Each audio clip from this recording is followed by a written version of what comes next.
Эти духи нравятся мне уже на протяжении многих-многих-многих лет. У них очень легкий, ненавязчивый запах.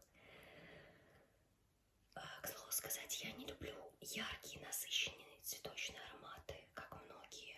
Мне нравится что-то такое легкое, ненавязчивое.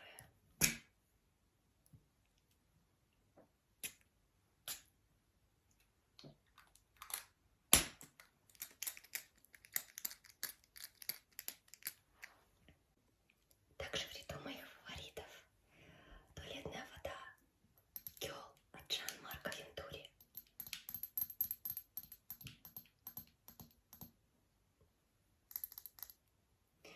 Глядя на зеленую бутылочку, можно подумать, что запах очень быстро выветривается, но на самом деле держится очень долго. И даже когда мне казалось, что спустя долгое-долгое время запаха уже не осталось, меня спрашивали, чем же от тебя так вкусно пахнет.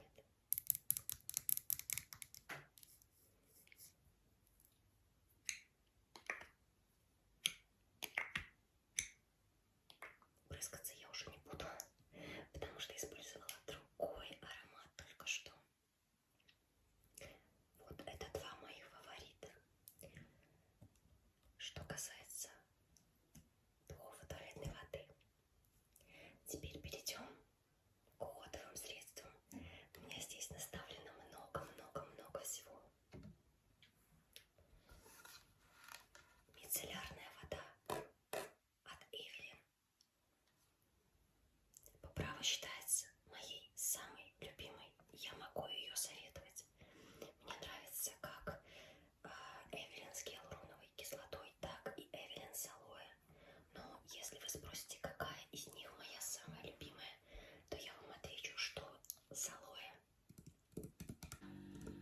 Она не только ухаживает за кожей, но и имеет очень приятный аромат.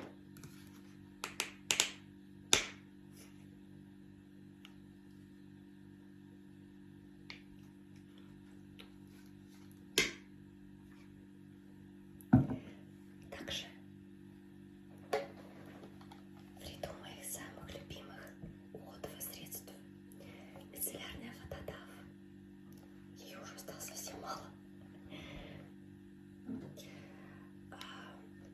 Вы не подумайте, что я пользуюсь всеми одновременно. На данный момент этой мицеллярной водой пользуется моя мама, но я приобретаю ее также с большим удовольствием. Сейчас у меня в обиходе алоэ, Эвелин и Дав. Объясню, по какой причине. Их две. Я использую по настроению либо только Эвелин, потому что она прекрасно смывает макияж весь.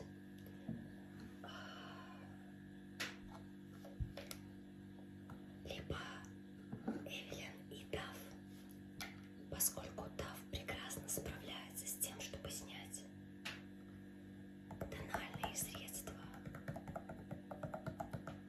тени, но с большим трудом справляется с тем, чтобы очистить тушь и подводку. Поэтому довольно часто я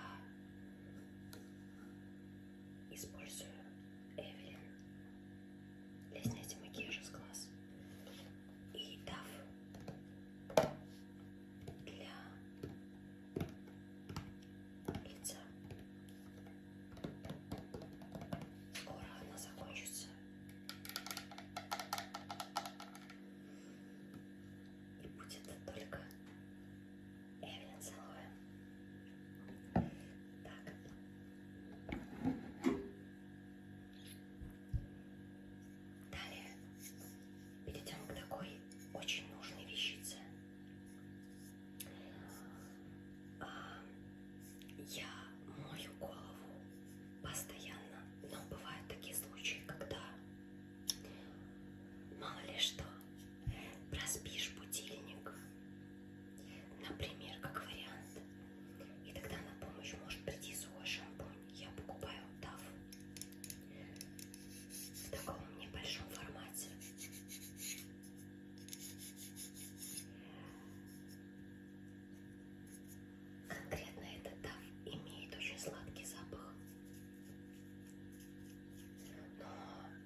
использую Трессеме и Тафт. У меня есть еще одна любимая фирма. Как ни странно, но я люблю лак от фирмы «Чистая линия». Сейчас у меня его нет. Я могу вам посоветовать либо этот лак, либо Тафт. Впрочем, мне нравится вся линейка Тафт. Я не могу сказать, какой конкретно лак у них мне не нравится. Поэтому смело покупайте любой. Но если выбирать, то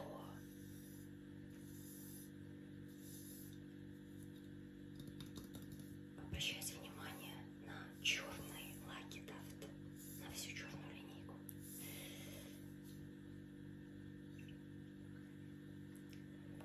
Я не знаю, что показать следующим пунктом, но перейду к тональным средствам. Макс Фактор, его уже нет, как вы можете наблюдать. Я ношу его в косметичке просто с собой.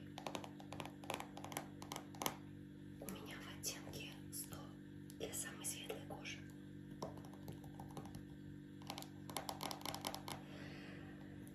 У него очень легкое покрытие, легкий розовый батон, практически незаметный. SPF-фильтров нет, поэтому он не подходит для лета. Но качество замечательно, я смело могу вам его рекомендовать. И мой фаворит это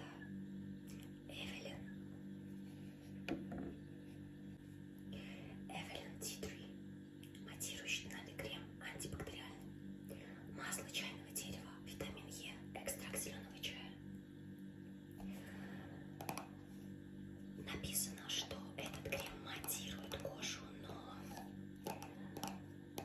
на самом деле это не так. Он оставляет,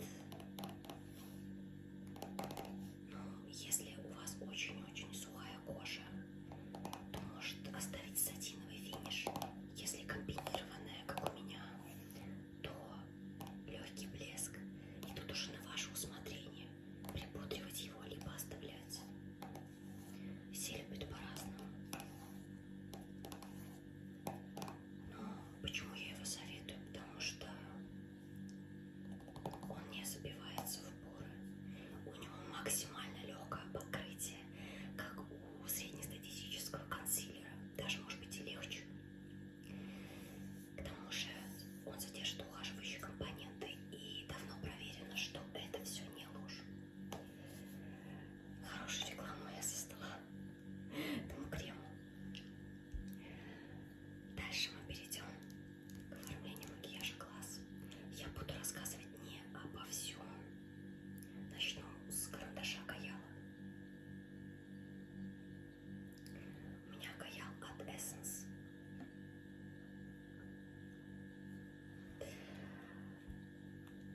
Для чего используют Каял? Многие знают. Либо прокрашивать слизистую, либо наносить на веко в качестве базы под светлые тени. И есть еще один вариант для стрелки.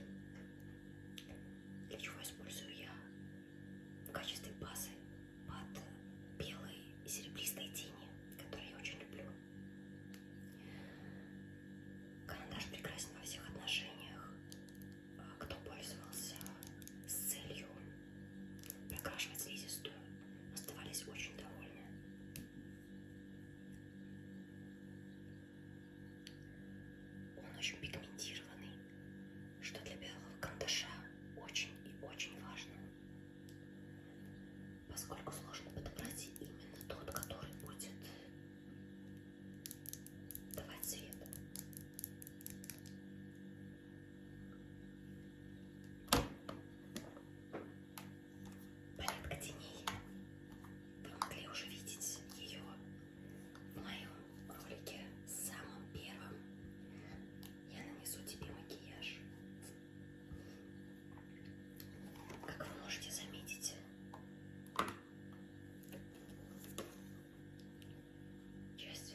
каким причинам так получается.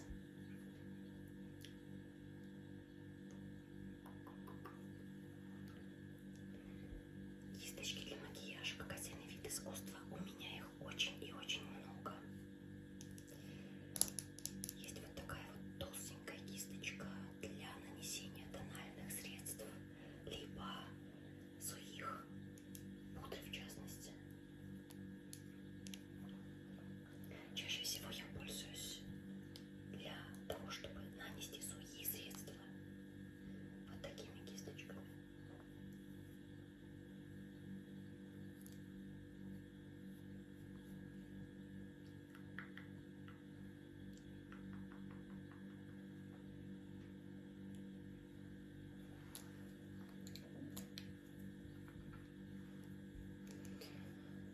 Кисточка, которая может быть использована для губ, для растушевки теней, для консилера.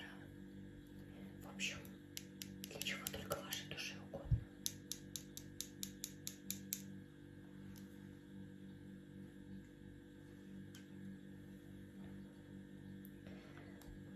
Переходим к помадам.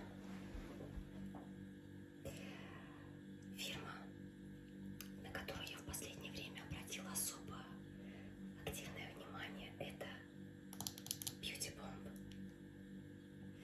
Сейчас я держу помаду в оттенке 04 Lipsy.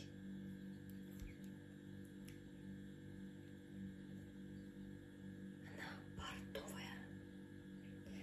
У кого-то на губах она нюдово-бордовая. У кого-то практически нюдовая. У меня на губах она исключительно бордовая, потому что у меня очень светлая кожа. Поэтому отталкивайтесь от своего оттенка губ. У нее очень приятный ванильный запах, хорошая стойкость, и она абсолютно не сушит губы за счет того, что в ней содержатся различные масла.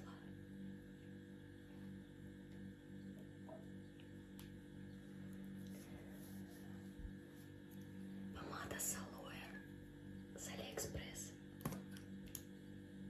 Зеленая, но ее секрет в том, что она проявляющаяся.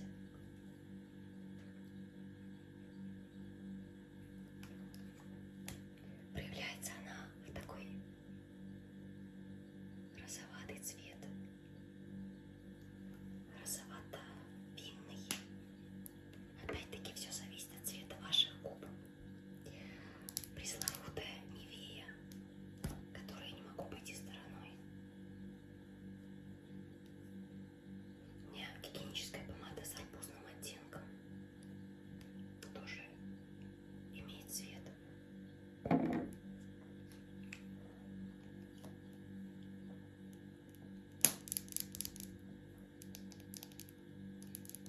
Есть точно такая же ежевичная, у нее бордовый оттенок. Эти помады я люблю использовать в качестве покрытия поверх любой помады.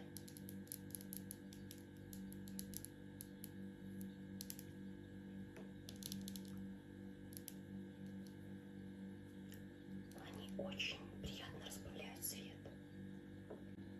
Есть еще вот такой продукт, опять-таки от Beauty Bomb, в оттенке 07 Альт Лолита. Продукт выглядит как карандаш для губ, но на самом деле это помада, оформленная как карандаш. Вот такого она цвета. Вот.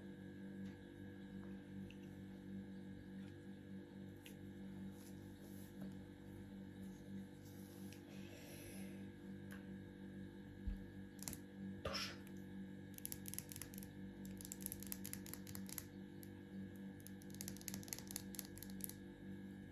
Тушь от Essence. У нас уже был сегодня один продукт от Essence. Не хочет фокусироваться. Фокус.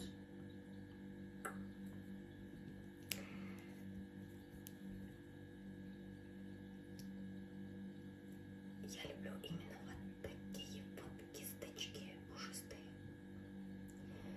За что я люблю эту тушь? За то, что она не только добавляет объема, но и действительно приподнимает ресницы.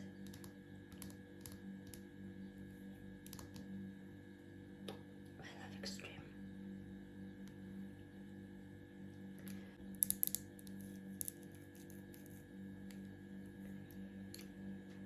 Open Eyes Long Pauline.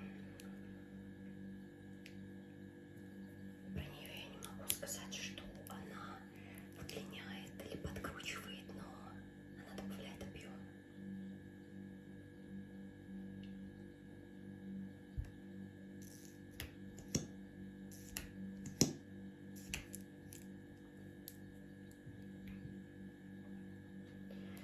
Пудра.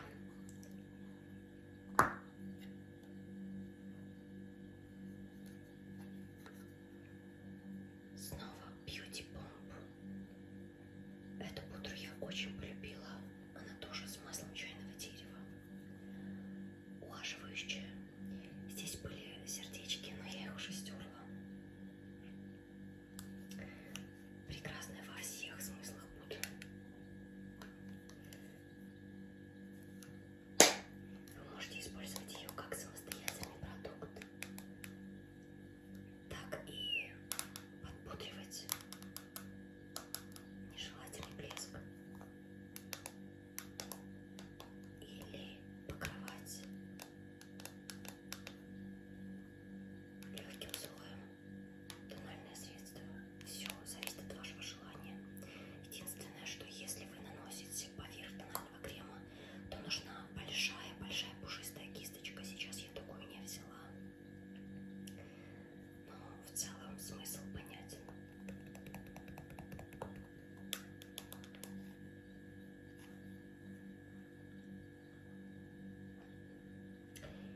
И наконец меня спросили, чем же я рисую стрелки. Стрелки я рисую вот такой вот подводкой. Энчи, фирма Энчи. Почему-то сегодня фокус не хочет работать корректно. Я не люблю подводки маркеры, поэтому у меня всегда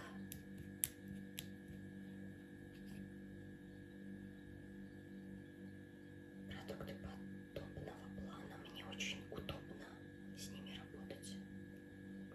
Получаются аккуратные, красивые, ровные стрелки. За что я люблю эту подводку? За ее стойкость, за матовые стрелки, за то, что она прекрасно держится на тенях. И за то, что просто в работе не бледнеет в течение дня. Разумеется, если день долгий, то поправить маломальски нужно любой макияж. Это нормально. Но в общем и целом я ей очень-очень довольна. Если кто-то ожидал увидеть маркер, то я, пожалуй, наверное, разочаровала.